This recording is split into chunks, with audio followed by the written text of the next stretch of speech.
Hello, friends. I'm Mama Kay, joined by Billboard chart guy, and we're rewinding to a week when Moose met shoulder pads, Walkmans ruled the school bus, and MTV could anoint a hit before homeroom. It's March 8th, 1986. Power ballads are soaring, synths are shimmering, and every chorus begs to be scribbled on a trapper keeper. Cue the Aquanet and crack open the Columbia House flyer, guys, and let's get started. All right. Hello, welcome, Billboard chart guy, to another week of Billboard Rewind. How are you, Mama?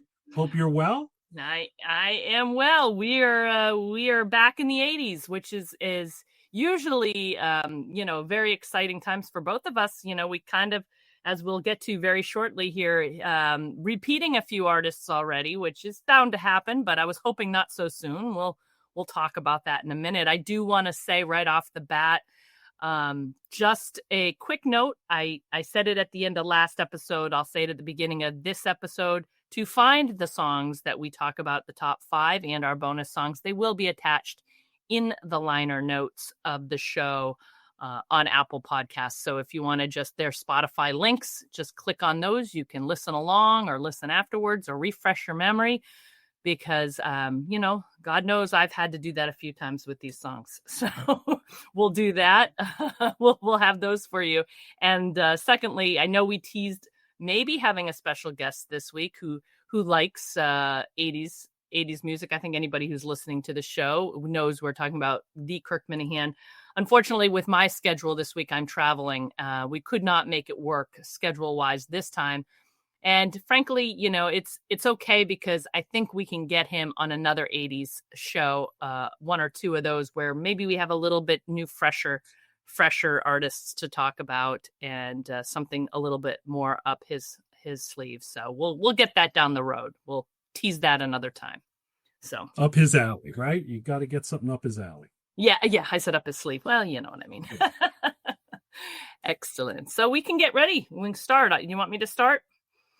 Yeah, you started off. Come on. Okay. So the number 5 song, as we joked before the show, I think he just wants me to hit Atlantic Star again because I loved them so much the last time. This time we are looking at their hit Secret Lovers. This one I actually like better than our last one, which so if nothing else, I kind of like this song better. It was released in 1985. Their album was As the Band Turns, and it was from what I understand, the music video was filmed without support of their record label A&M, which had reportedly dropped the group around the time for underwhelming sales, but it kind of hit, and then it became a big breakthrough pop hit for them, and it kind of catapulted their success moving forward with their song Always. And it was the beginning of their little run there, which didn't last too long, as we talked last time, but this song, another ballad song that just kind of fits that hip hop, that smooth R&B. I wouldn't say hip hop, I'd say smooth R&B song that was all over the radio, frankly. So that's about that for Secret Lovers. Very smooth. So this song, as you mentioned, Mama, was number 5 this week. It peaked at number 3 late in 1985. These guys were from Westchester County. Shout out to Anthony's Deli in Mamaroneck, New York. If you're driving through, they got a nice chicken parm over there. But they say we don't have helpful information on this show. Come on, we got it all. We do it all. But as you mentioned, we've talked about these guys. They had 3 top 10 hits throughout their career. Secret Lovers, Always, which we had talked about in a previous episode, got to number 1 in 1987. And then their last top 10 hit was a song called Masterpiece in 1992, which got to number 3. Which I don't remember at all. Yeah, I don't remember it at all either. But smooth R&B, and good on them, as they say.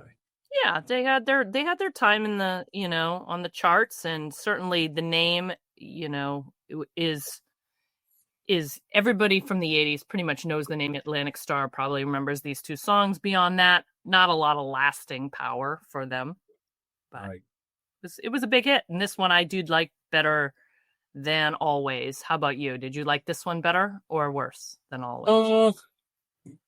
I guess I would say I'd like this one a little better. Yeah, absolutely. Yeah. And it might just be because I can actually sing this one, like not actually sing it, but I know the words to this one, so it's in my head.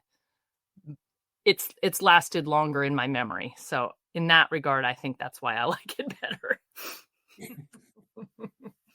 But yep, that's it. That's really all we got to say about that. We can move on, on to the next one. Another repeat. Go ahead. Yeah. Well, we're about to talk about the song "These Dreams" by Heart. It was number 4 this week from the self-titled album Heart. It spent 1 week at number 1. Actually, 2 weeks after this week that we're discussing, it got to number 1 for 1 week. Just a quick refresher: Heart had 9 top 10 hits. This album really catapulted Heart back into the mainstream rock. They had 5 singles from this record, with 4 of them reaching the top 10. So What About Love, Never, These Dreams, and Nothing at All.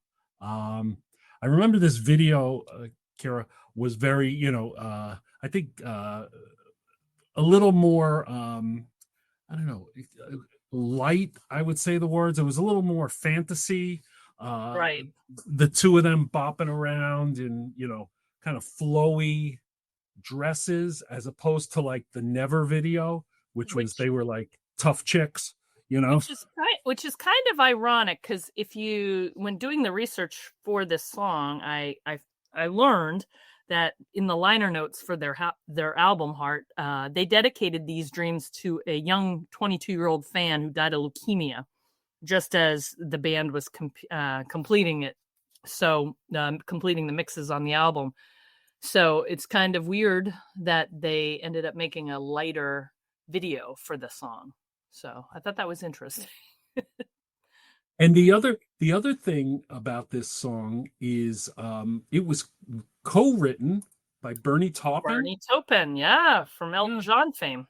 Yeah. And that's right. And Martin Page, who he was a bassist. He played with Paul Young. He played with Go West. That's probably where he's most known. Oh, yes. Go West. But yeah, a very interesting co-writing pair, I would say. Yeah, they originally offered it to Stevie Nicks too, who passed on it. She thought the lyrics were too close to her song Dreams, so she didn't do this song. She didn't record it, but Heart was a little hesitant too. I was reading that I think that they had to convince, like had to be, both Ann and Nancy Wilson had to be convinced to include it, because they didn't think it sounded like a Heart, like a traditional Heart song, which is funny because they totally changed their sound coming out of the 70s into more of this type of music. And I think it was Nancy who had ultimately pushed for it, but and she got to take the lead, which is one of the first, one of the only songs. In fact, it was the first Heart single to feature Nancy rather than Ann. So I thought that was an interesting tidbit there, that Stevie Nicks passed on it. They took it. They weren't really going to include it. Then they did, and it became one of their bigger hits. So good for them. And you like this time of Heart, of this era of Heart, more than the 70s, which was surprising when you told me that. Yeah, I do prefer this. I cannot stand Barracuda, and I cannot stand, what is that other song? I always blank on it. That was a big yes. Hit. Yeah, we talked about it last time, and I remembered it for you last time, and I don't think I'll remember off the top of my head this time. I didn't bring those notes back. No, but yeah, so definitely I preferred this era of Heart.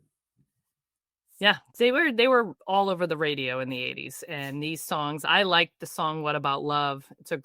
That's probably from this era one of my favorites. I think I mentioned the last time a later album where All I Want to Do is Make Love to You is a great song as well, even though it's an interesting lyric, especially in this Um, day and age. uh, Thanks to the magic of Wikipedia, I just remembered the other two songs. It's Yes. "Crazy on You," Yes. and "Magic Man." Yes. I like That, Crazy on You. Of the three of those, that would be my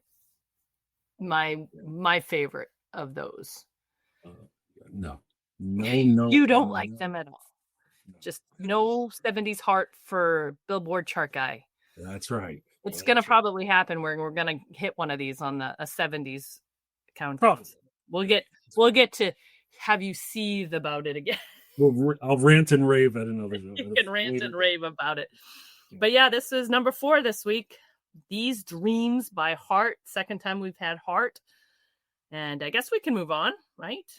And the second time we have this artist, go ahead. Okay, yes, I know. That's 3 out of the first 3. 3 for 3. Number 3 is How Will I Know by the Whitney Houston.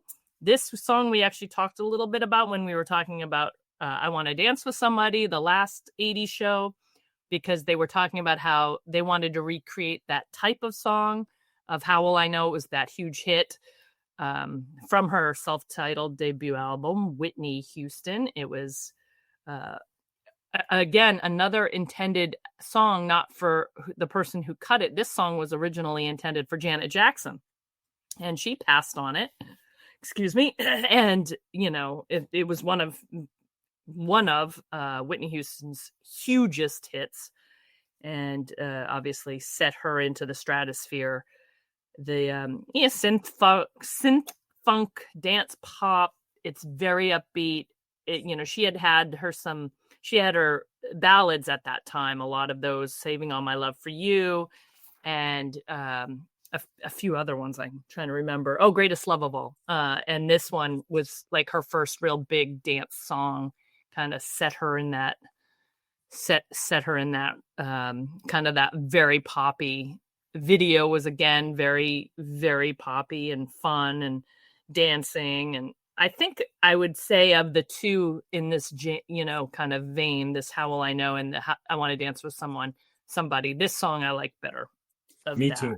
Of that. Me too. Yep. And this was nominated for, the video was nominated for 2 MTV Music Awards, Best Female Video, Best New Artist. It won Best Female Video Award. It definitely shifted Whitney's image from the powerful ballads, as I had mentioned, and the energy stuff was coming after that. So the other singles she had there were You Give Good Love, Another Ballad, and All at Once. So those were some other ones that were. The Greatest Love of All was a song that was, I don't know, I know it was a number 1 single, and it was her signature ballad for, I would say, up until The Bodyguard. I remember singing it in my 8th grade dance. 8th grade, what do you call it? Our like final, not our graduation, but like the whatever. The whole 8th grade sang it, and I know every word of that because of it. So yes, Whitney was a superstar, kind of rising from this album and blowing up. Yeah. 2 weeks at number 1. We mentioned this last time. We talked about the 80s, but 11 number 1 hits, 23 top 10s. I love this song. It's very poppy. Yep. As you said, her vocals are just amazing. She was just such an incredible singer. And for all this run of songs, this might be one of my favorite 2 or 3. Yeah, really, really like it.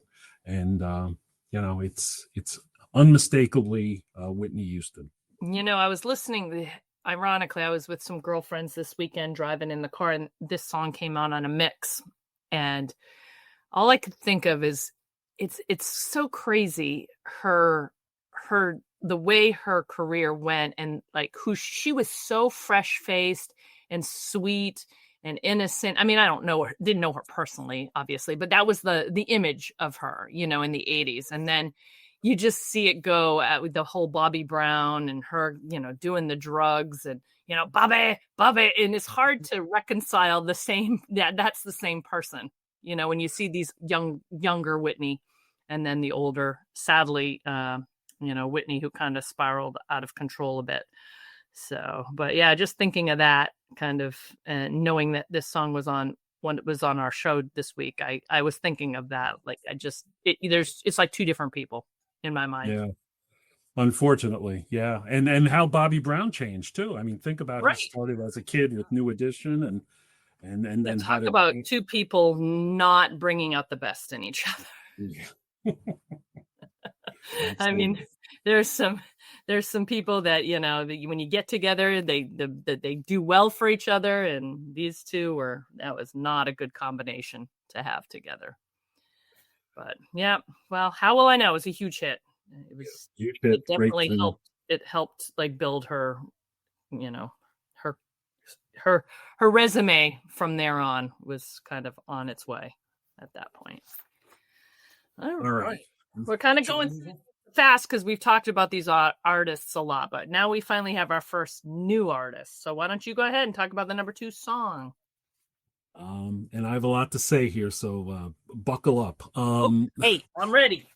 Here, number 2 this week was Sarah by Starship. It made it to number 1 the next week. Starship had 4 top 10 hits, including 3 number 1s. Nothing Gonna Stop Us Now, which I believe was from the film Mannequin. We Built This City, and Sarah, the song that's hit the chart this week. So, and what interesting in doing a little research was I didn't realize that this song's written by Peter Wolf, which is very cool. However, um, I'm a creature of habit. I'm going to admit that. And when something bothers me, it's going to bother me forever. And let me give you a perfect example. As soon as I saw John Bon Jovi had that Superman tattoo on his arm, I was done with Bon Jovi. Any consideration of this guy and them, done. Similarly, in 1974, before Starship, before the Jefferson Starship, these folks were known as Jefferson Airplane, which was a pretty major band in the late 60s. Their 2 big hits was Somebody to Love and White Rabbit. But in 1974, half the band went in one direction and started a band called Hot Tuna, and the rest of them decided to carry on with some new members, and they decided to change the band's name from Jefferson Airplane to Jefferson Starship. Now I was 10 years old. At 10 years old, this irritated me unbelievably. Why are they doing this? What's going on? I knew them as Jefferson Airplane. Now they have this whole thing. Fast forward another 10 years, and they had some more shift in personnel. They got rid of Jefferson, and now they're just the Starship. This kind of inconsistency, Mama, really irritates me. So these guys had no chance with me when they came back in the mid-'80s and had this run of success. I will say that this song is the lesser of the 2 evils between this and We Built This City. But this song loses points in my mind because of We Built This City. Okay. It was a big hit, but I want nothing to do with this. and I think your take on We Built This City is a pretty common one. However, for some reason, the schmaltz of that song, if I hear it on the radio, I just sing along with it. I can't help it. I don't know if it's just because of the nostalgia factor of it. It's so 80s. And it was like, hated by so many people, but I don't know if that was just me being the contrarian to the common take, was that I'm going to like this song. I just find it hyper catchy in the hook, and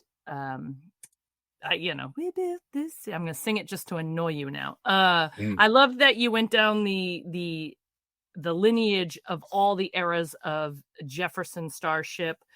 Jefferson Airplane to the Starship to the big split in the birth of Starship.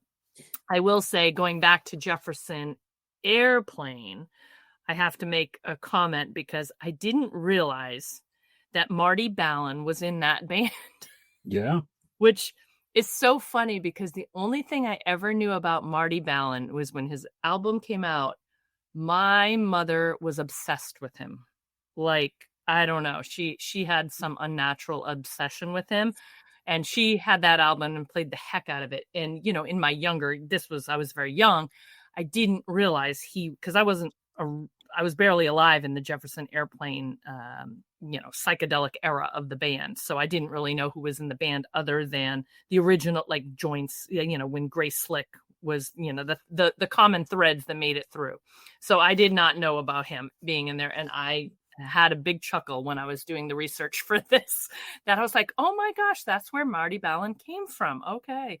Do you know about Marty Balin's other infamous moment in rock history? I probably do and have forgotten it and wiped it from my mind, but remind me, please. The Jefferson Airplane played at Altamont, and at the end of 1969, that was the Rolling Stones free concert that they hired the Hells Angels as security guards, and one of the Hells Angels ended up killing one of the spectators, but Marty Balin was knocked unconscious. Okay, yes, this is sounding familiar as you're telling me this now. By one of the Hells Angels. I never placed that together with the Jefferson's Airplane, though, which is funny. Yeah, I remember hearing that story, but I just hadn't heard that name in my, like, when I read it, I was like, oh my gosh, I remember that. Was my mother had the album. She had like the full vinyl album with this picture on the cover, and he had a hit or two in the 80s. I remember that. It kind of charted. I can't remember the name of it, but I thought that was pretty funny. But this song, you know, Sarah, kind of just to me it's like, blah, like, it's not a song I would ever listen to if it comes on the radio. I would next. Now, to annoy you, I would definitely be listening to We Built This City and singing along with it just for fun. But yeah, they came that album knee deep in the hoopla, which is in the song, right? We built this. The lyric is in the song. Yeah, is in the song. And then Nothing Gonna Stop Us Now from Mannequin was a huge hit, and I actually don't mind that song from a standpoint of nostalgia in my basketball team. We used to play that in our warm-ups along with some AC/DC and some other stuff, and for some reason that song got on the list and kind of makes me think of my old basketball days, so I'm never gonna not like that one. But this song, Sarah, it's probably artistically the best of the bunch. You're right, but it does nothing for me, and not a big fan of it. Right. The hit you were referring to, I just checked it out, was Hearts by Marty Balin. Oh, okay. Number 8 in 1981. Yep. I was 10 years old, so I remember this though. Yeah, that's so funny. That was a name that flashed when I read it. I was like, holy crud, I hadn't heard his name in so long.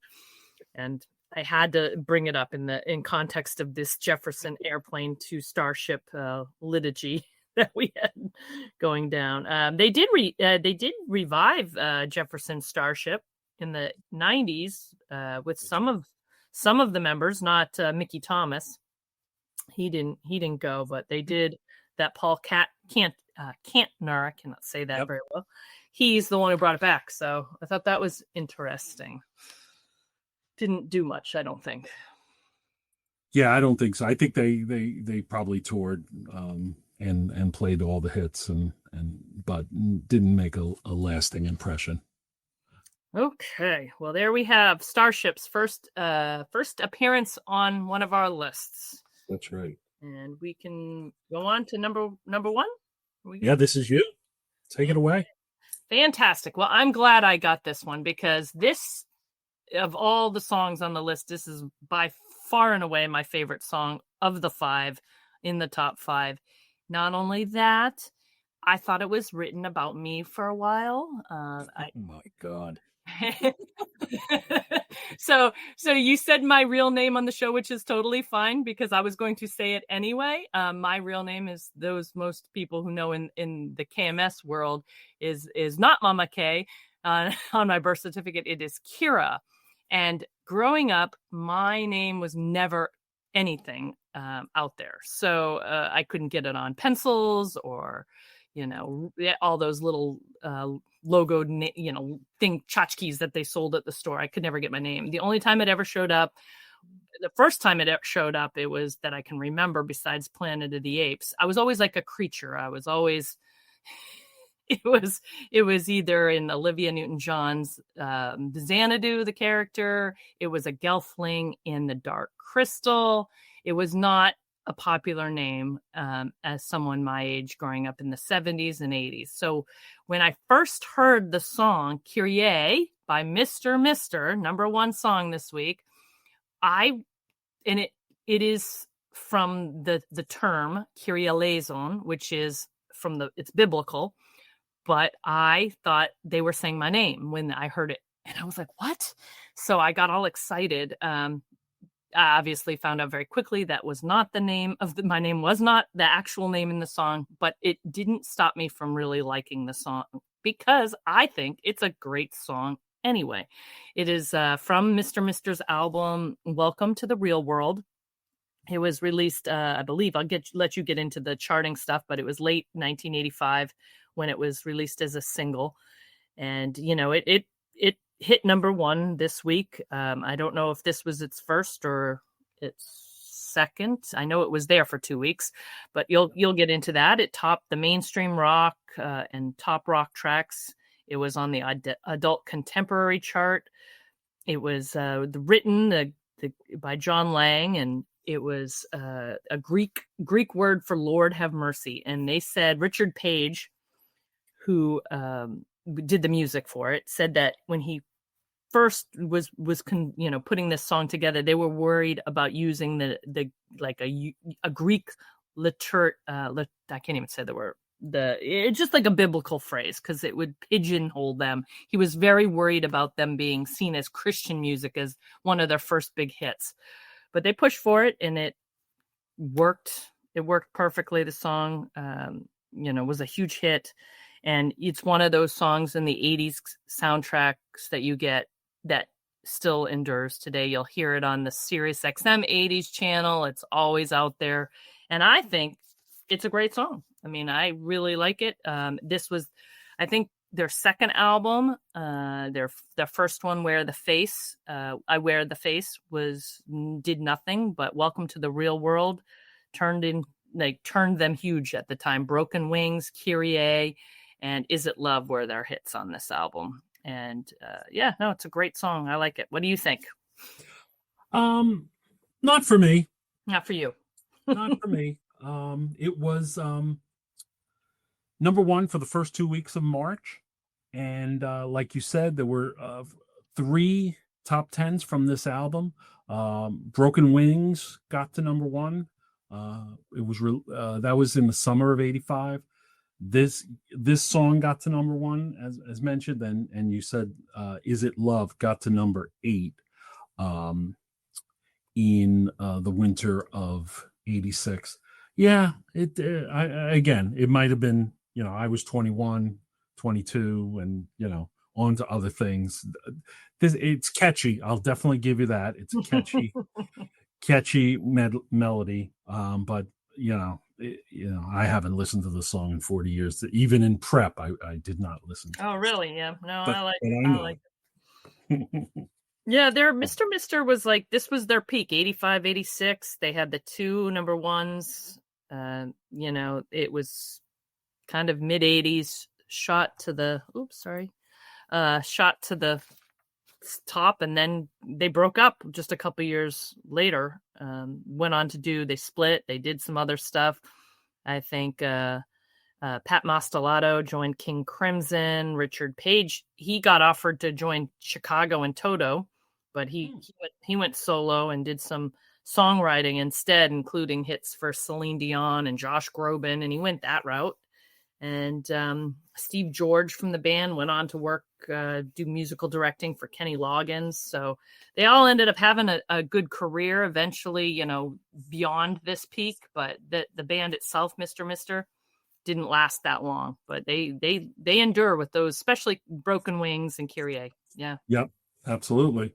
Like you said, you talk about 80s compilations or 80s music. Those two songs are definitely in the mix for sure. Yeah. Yep. They're the sign of the times. It was like radio friendly optimism of the mid 80s. So it was never not going to be a song I like, because I thought it was written about me at first. So not about me, but with my name.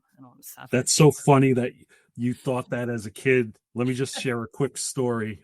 Sure. So when my son was probably 5, him and his buddy were watching the Nickelodeon Kids Awards. Mm-hmm. I don't know if you're familiar with them, but absolutely. I have kids that watched it every year too, with the slime. The slime. Yeah. But he was convinced one year that he was going to win a Nickelodeon Kids Choice Award, and I never forget. He was so angry. I can't believe I didn't win. I'm like, Jesus, this kid's got some issues already. Just like father like son. Hey, listen, it's good. You put out the dream, and you never know. That could be imagine if he went into some, field where he could have been up for that and he won it, and he could tell that story, and he would have said, my dad laughed at me, and look at me, I'm up here. And then he would have gotten slimed, and you'd have all laughed about it. It would have been great. Yes. Yeah, that's great. Well, so Kyrie. So we went through the top 5, moved through there quickly, especially with 3 repeat artists, which is bound to happen when we multiply into some of these decades. But we have the fun part, which is often going back and picking our 2 bonus songs. So I'm going to let you go first on your first bonus song. Terrific. Very good. I'm excited on both of these. So my first bonus song is So Far Away by Dire Straits. Okay. It was number 49 this week in March in 1986. It peaked at number 19. This was the 3rd single in the U.S. that was released from Brothers in Arms. Okay, wait. So you went outside the top 40. I went to 49. I did, yes. Wait. You're breaking rules already. Okay. I'm a rule breaker. Listen. You wild man. Yeah, I'm crazy. You better not have a Superman tattoo or something. Well, yeah. I'll let it slide. I know that was going to be a stipulation of Kirk when he does join us, that he gets to pick from the top 100. So now that you have blown right past our self-imposed rules, there ain't no stopping him from doing it. I actually thought the rule was top 50. So okay. Never mind. So you're just ignorant to the rules. You're not breaking the rules. So okay, fine. Yeah. Nope. You go right ahead. It's a great song. I actually like that song. So go ahead. So it's Brothers in Arms. That album sold 30 million copies. 2 top 10 hits from that album. Money for Nothing obviously went to number 1. Walk of Life got to number 7. This was, I mentioned, the 3rd single. It got to number 19. Interestingly, this was the first single that was released in Europe from this album. So it wasn't Money for Nothing. So clearly they made a commercial decision with all of the hoopla of MTV in 1985 to put Money for Nothing out as the single here in the States. But So Far Away was actually the first single. I know what you're trying to say. In Europe. So love Dire Straits. My favorite Dire Straits album is one called Making Movies, which was released in 1980. I believe that's their 3rd album. It has Skate Away. It has Romeo and Juliet, Espresso Love, Tunnel of Love. By 1985, if I'm being completely honest, I love Sultans of Swing. By 1985, I was a little Dire Straits out. I think the hype around Money for Nothing was overwhelming, and also the walk of life. I wasn't a really huge fan of that one. So by the time this song came out, yeah, it's a good song, but it was like, ah. But you cannot deny his virtuoso guitar playing. He's in my top 10 all time. Mark Knopfler Sure. of guitar players. He's tremendous. I was fortunate enough, Mama, to see Eric Clapton probably in like 88 or 89, and Knopfler was in the band. He played guitar with Clapton on the tour. I feel like I know it wasn't 88 for me. I don't believe I saw maybe it was. I saw Clapton as well. And I'm thinking the same thing, that Mark Knopfler was in the band when I saw him at the old Great Woods. But it may have been a couple years later. It was just a memorable night that those two guys were together. So far away, it's good tune, but again, I think when I think back, I was kind of, these guys need a break. And actually, they did take a break after the success of Brothers in Arms, and they took like a 7-year hiatus, and then put out one final studio album. I think it was in 1992, and then they called it a day. But great band, and he's just an all-time guitarist. I will say I'm a bigger fan of Mark Knopfler's guitar playing than I am of Dire Straits as a band. I never really got into the Dire Straits thing. I mean, I know the songs off that album that were hits. I never took a deep dive into any of their catalog. Money for Nothing video must have played every hour on the hour. It was one of the biggest MTV. I think if MTV did the biggest videos of all time, it would be in the top 5. Just playing like awards, everything. It got everything. It was a very, it was a good video, but I felt like it just got played to death. So I would say So Far Away is probably, of the songs that I know from Dire Straits, my favorite of the ones. So that's a good pick for you picking that, because I'm not a huge Dire Straits fan. It never really spoke to me. It wasn't my thing. I liked their songs when they came on the radio, the hits, but I liked them fine. I didn't love them. I didn't hate them. They were just there. And this song I do remember liking probably the best of theirs. But yes, Mark Knopfler as a guitar player, and his, solos in the song and his playing in the song, I mean, he's a master. So I agree there with that. So yeah, good pick, even though you broke the rules. I'm a rule breaker. You're rule break. You're crazy. I'm learning all this stuff about you. All right, so I'll go to my first choice. Now, I like to just kind of hit some of the other songs on the chart, the top 40 chart from the week. I didn't pick, and actually looking back, I think I missed one, because I probably would have picked it until I was reviewing it again today. And today is one of those times I didn't pick my favorite songs of the bonus, on the chart. But picked them for other reasons. But one of the songs, couple of the other songs on the list was Silent Running by Mike and the Mechanics. We've talked about them. But that's a great song that came in right just outside of the top 5 at number 6 this week. Life in a Northern Town by Dream Academy. Great song. It's one of those one-hit wonders that, I love that song. And I remember, speaking of the video, that was one that made a huge impression on me at that time. I loved, and that was at number 9. Number 10 was Thompson Twins, King for a Day. Not their biggest hit, but I was a huge Thompson Twins fan. Didn't pick that because I'm hoping at some point I'll get one of their bigger hits. I'm hoping, crossing my fingers, that we'll get Hold Me Now at some point, because that was my favorite song for about a year.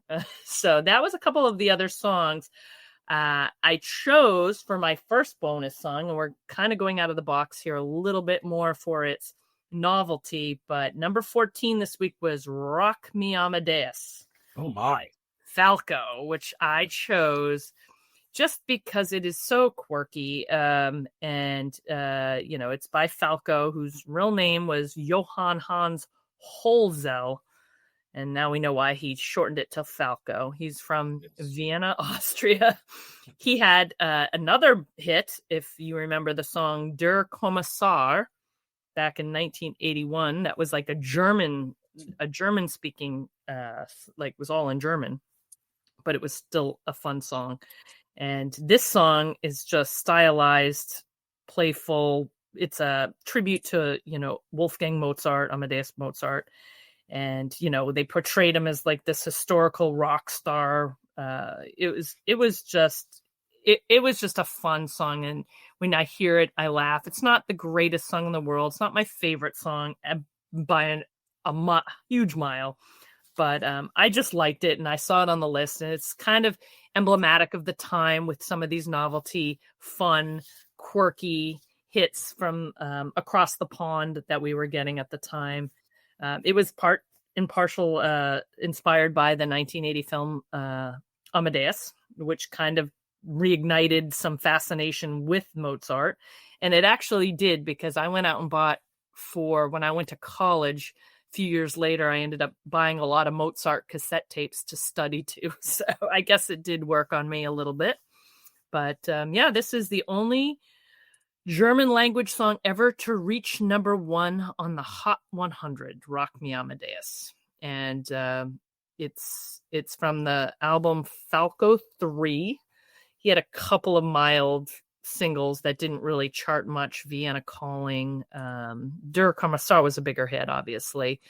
Out of the Dark did nothing, but it was this was kind of it wasn't a one-hit wonder because Der Kommissar was a big hit, but it kind of feels like that to me. And this song is just kooky and crazy.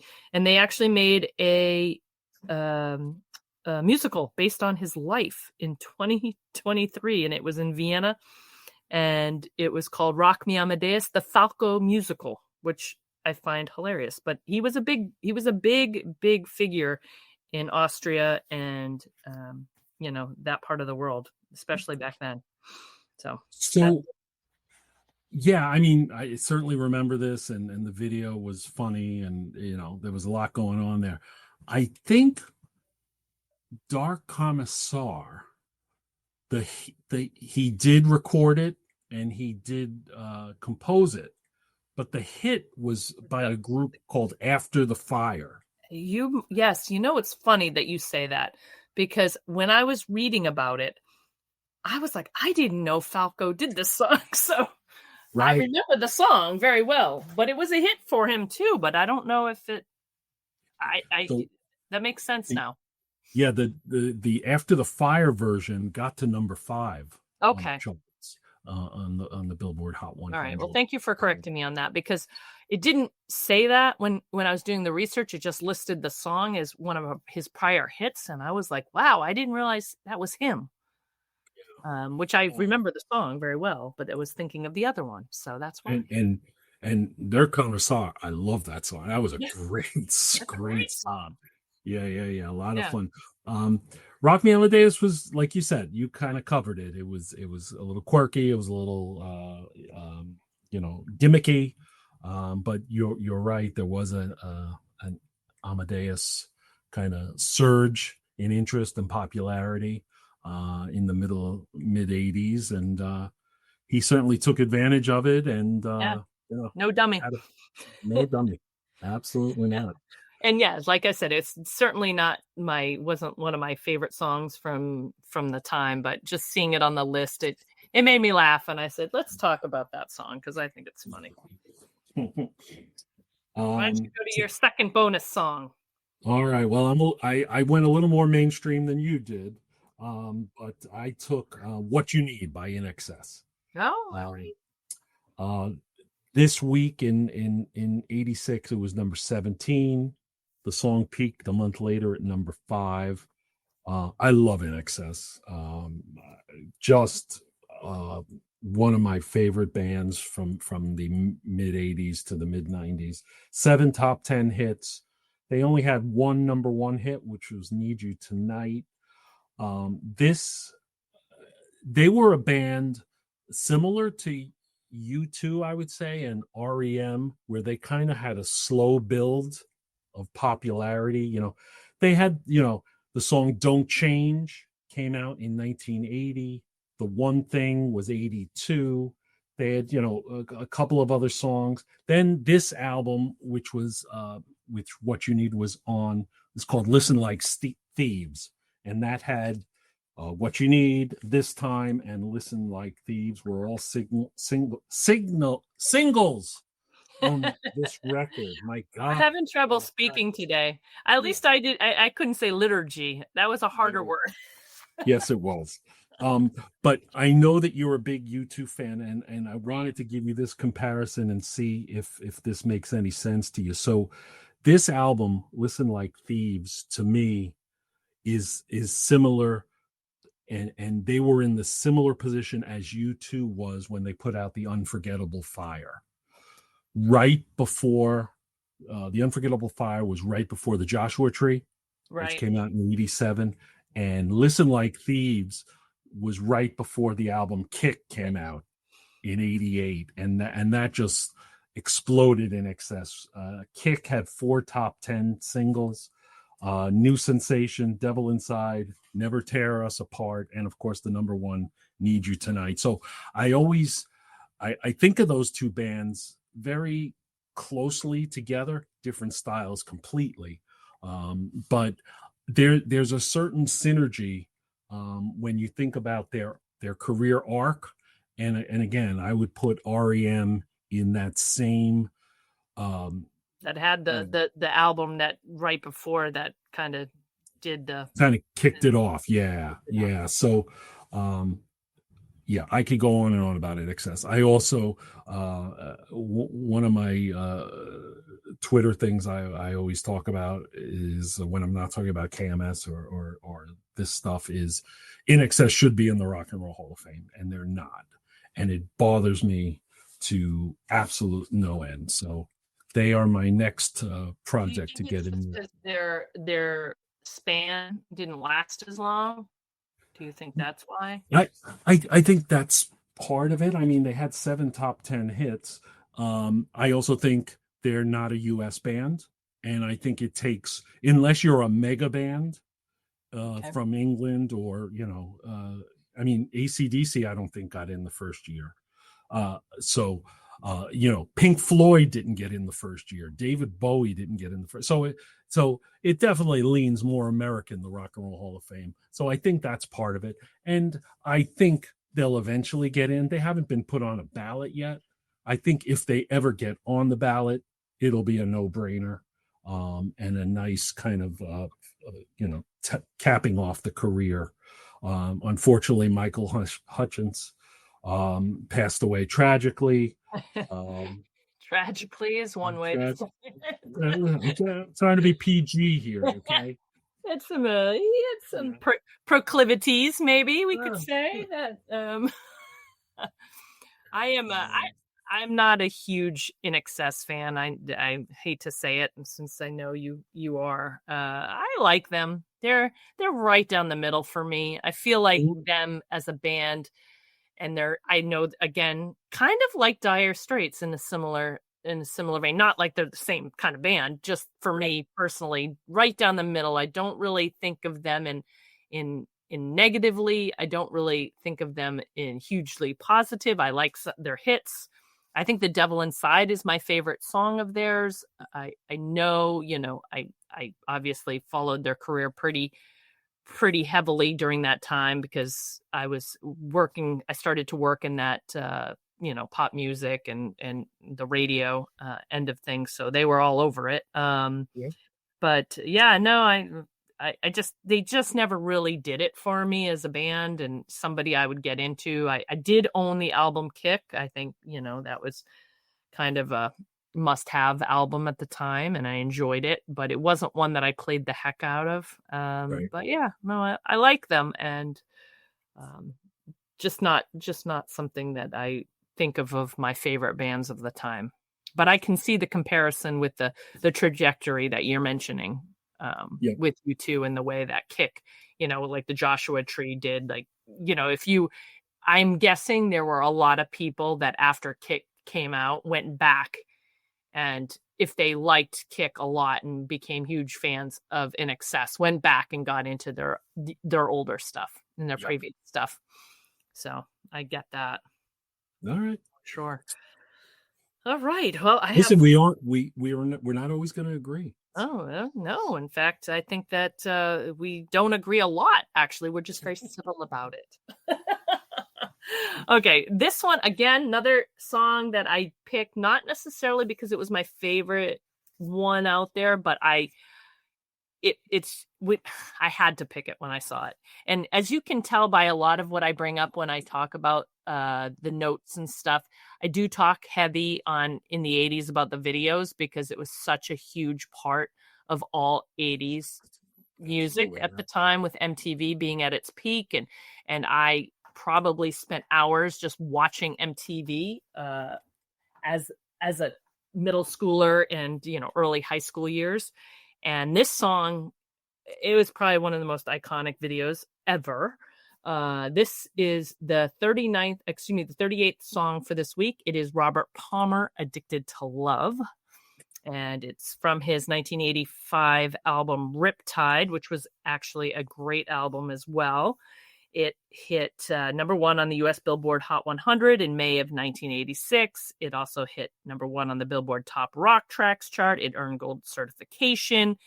It was a huge hit in Australia, in the UK, all over. And the song apparently came to the hook to the song Addicted to Love, came to Palmer in a dream. And he awoke right out of his dream and recorded it on a cassette tape, like by his bedside, and got it on so he wouldn't forget, which is what they say to do if you're a creative person. But he actually did it. It was intended to be a duet, which I did not know, with Chaka Khan. And they even recorded a version, which I would love to hear. Oh, wow. I didn't know that.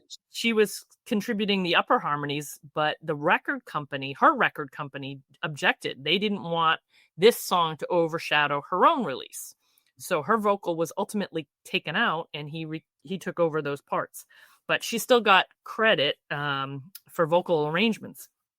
So she did have some credit on that song and probably got some royalties for it, even though she never really appeared on it, which I thought was very interesting. So getting to the backing, the backing track, one of the is kind of precursor to the Power Station, which was a Robert Palmer project that took over some guys, Andy Taylor from Duran Duran, and I was a huge Duran Duran fan, and he plays lead guitar on this song as well. So, and a couple of guys from Chic, Bernarda Edwards, Tony Thompson, which kind of comes full circle with, this is all the same universes: Duran Duran, Power Station, Robert Palmer, that whole, and Chic, which is funny because Chic, you don't think you would be putting in with this group, but a lot of the same artists worked within these. And when I went to see Duran Duran just a couple years ago, guess who opened? Chic.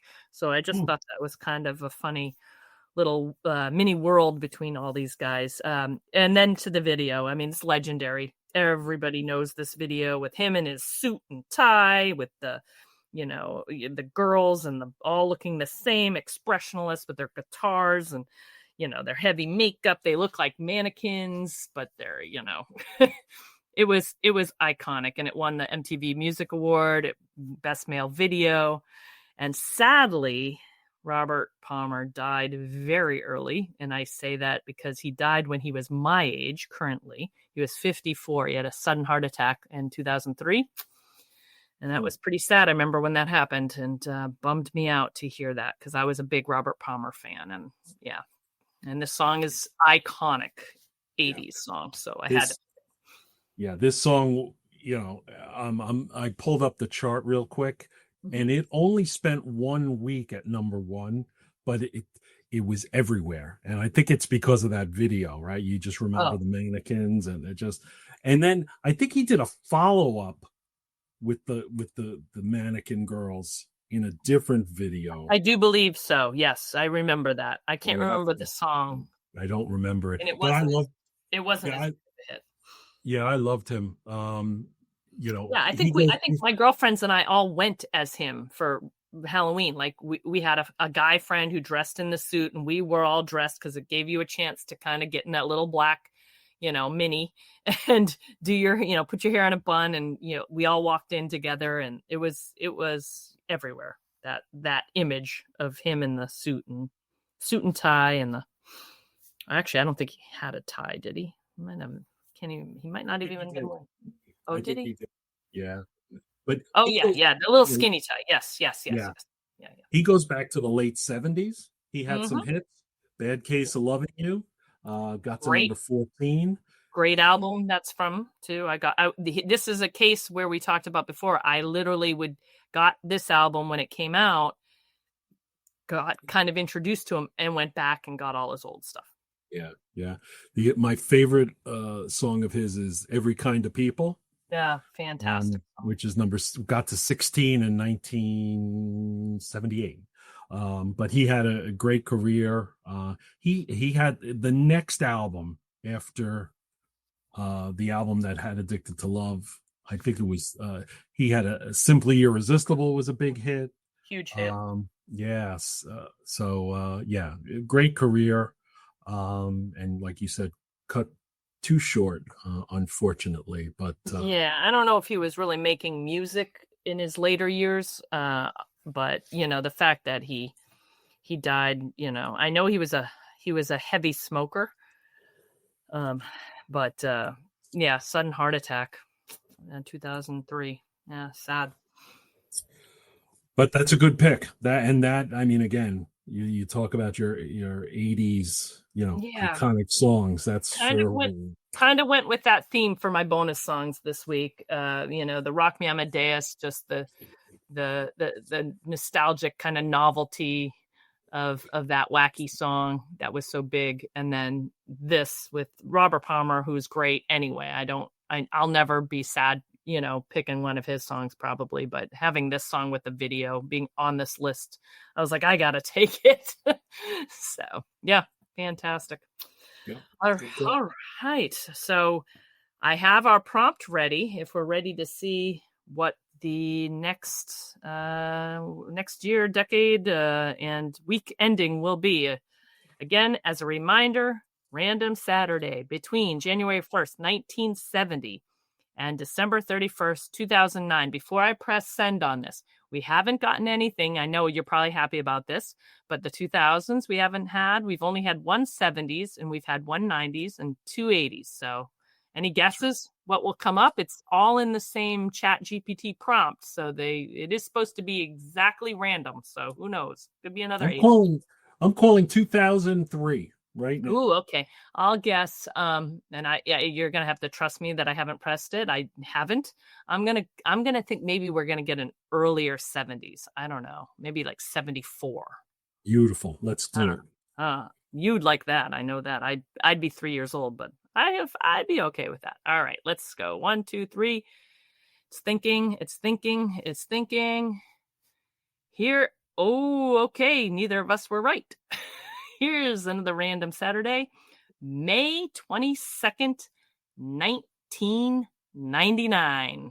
Oh my goodness, I had just moved back to Rhode Island. Okay.